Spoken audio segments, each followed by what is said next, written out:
കിണറുകണ്ടം തിരുക്കുടുംബ ദേവാലയത്തിലെ ഇടവക ദിന പരിപാടികൾ പുരോഗമിച്ചുകൊണ്ടിരിക്കുന്നു. ഇവിടുത്തെ മികവുള്ള അഭിനേതാക്കൾ ബൈബിളിലെ അതിമനോഹരമായ കഥയ്ക്ക് ജീവൻ പകർന്നുകൊണ്ട് അവതരിപ്പിക്കുന്ന കഥാപ്രസംഗമാണ് ഇപ്പോൾ നടക്കുന്നത്. സഹോദരി, വിശുദ്ധ ബൈബിളിൽ നിന്നും അടർത്തിയെടുത്ത ഒരു കഥ ഞാൻ പറയുന്നു. സത്യപ്രവചനം.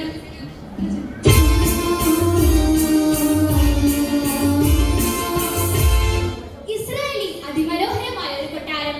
ഒരു പ്രഭാതത്തിൽ ആ കൊട്ടാരത്തിന് ചുറ്റും ലക്ഷക്കണക്കിന് ജനങ്ങൾ തടിച്ചുകൂടിയിരിക്കുന്നു. എങ്ങും കൊട്ടും മേളയും ആർപ്പുവിളിയും. അവർ ആഹ്ലാദത്തിലാണ്. കൊട്ടാരത്തിന്റെ സ്ഥിതികൾ മാറ്റം നൃത്തം ചെയ്യുന്നു. തപ്പുകൊട്ടി താളമിട്ട് പാട്ടുപാടി നൃത്തമാടി ആനന്ദമായ ആഘോഷമായി കൊട്ടാരമായി ഉണർന്നു. തപ്പുകൊട്ടി താളമിട്ട് പാട്ടുപാടി നൃത്തമാടി ആനന്ദമായ ആഘോഷമായി കൊട്ടാരമായി ഉണർന്നു. അവിടെ കൂടിയ മനുഷ്യ മനസ്സുകൾ ഉല്ലസിച്ചാക്കുകയാണ്. അവരുടെ സന്തോഷത്തിന് കാരണം മറ്റൊന്നുമല്ല, ആഹാബ് രാജാവിന്റെ വിവാഹമാണിത്. വധു ആരാണെന്ന് അറിയണ്ടേ? ഒരപ്സരസ്.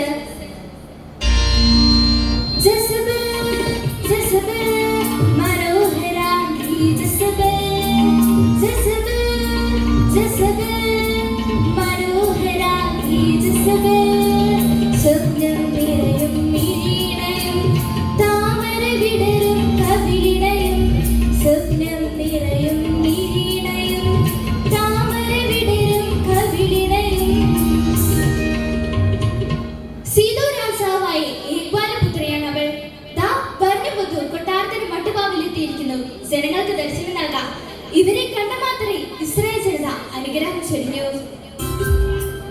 നമ്മുടെ രാജ്യത്തെ പൊൻകൊടി പാറുവാൻ ബാൽദേവൻ നൽകിയ രാജ്ഞിവാഴ.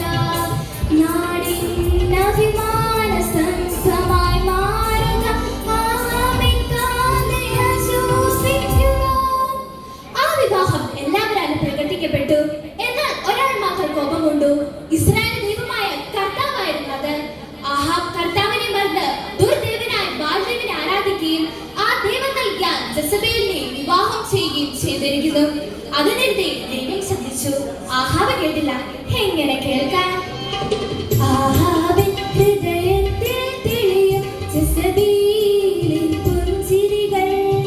ആഹാബിൻ ഹൃദയത്തിൽ തെളിയും ജസബേലിൻ പുഞ്ചിരികൾ. മധുവിധുരാവിന്റെ മധുരം തൂകി മതിമറന്നായുഗ മാനസങ്ങൾ.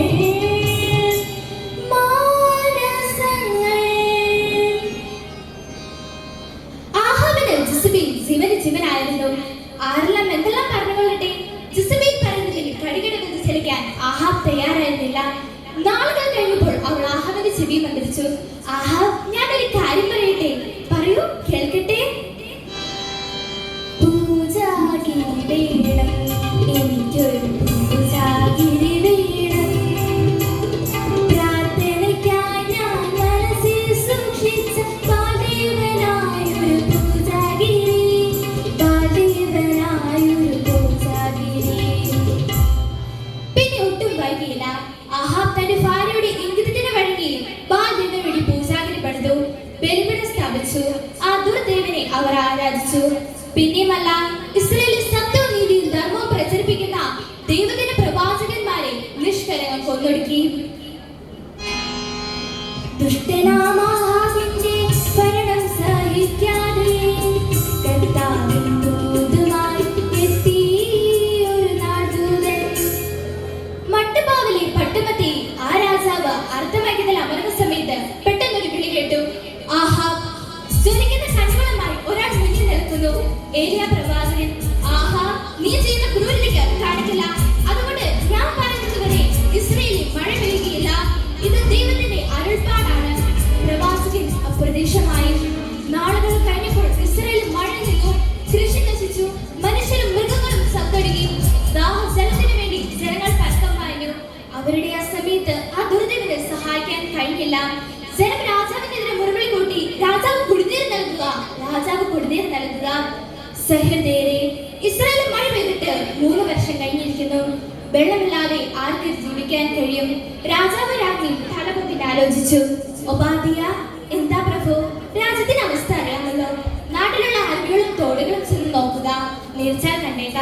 ഞാനും അന്വേഷിക്കുന്നുണ്ട്. കാര്യസ്ഥൻ പിൻവാങ്ങി. കുറച്ച് സമയങ്ങൾക്ക് ശേഷം അയാൾ ഓടിക്കെത്തിച്ചെത്തുന്നു. എന്താ എന്താ ഉപാധ്യ? നീർച്ചാൽ കണ്ടോ?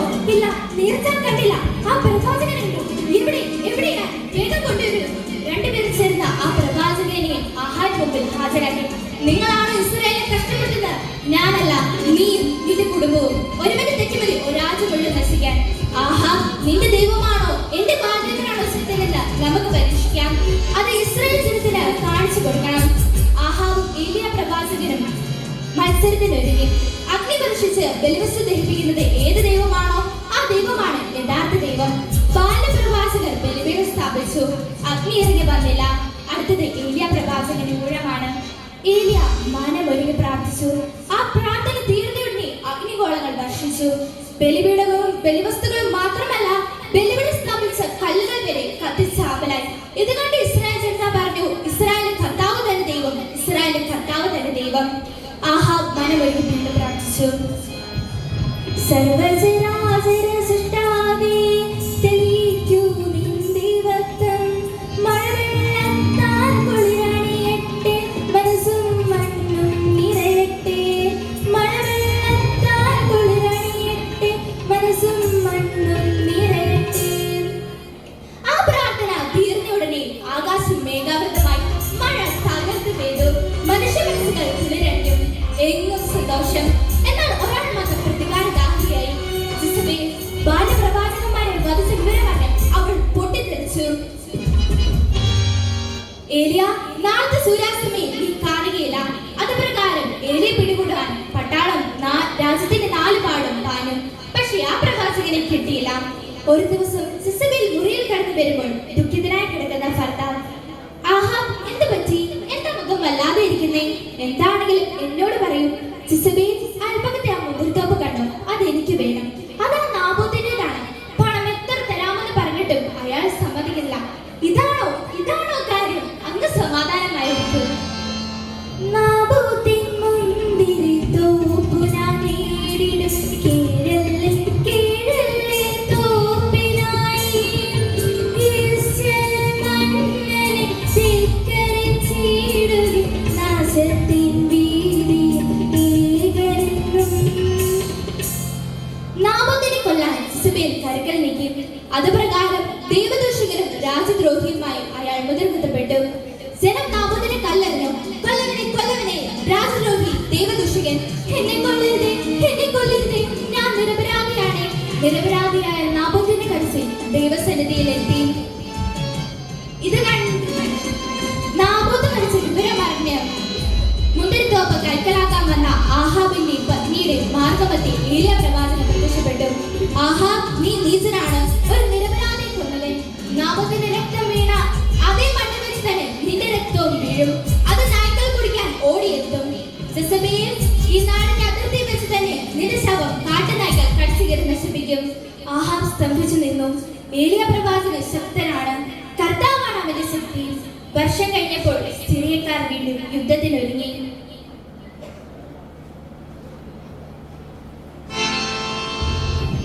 ശാന്തിയുടമ്പടിക്കാറ്റിൽ പാറി സിറിയക്കാർ യുദ്ധത്തിനൊരുങ്ങി. സേനയൊരുക്കി പോരു തുടങ്ങി വീണ്ടും.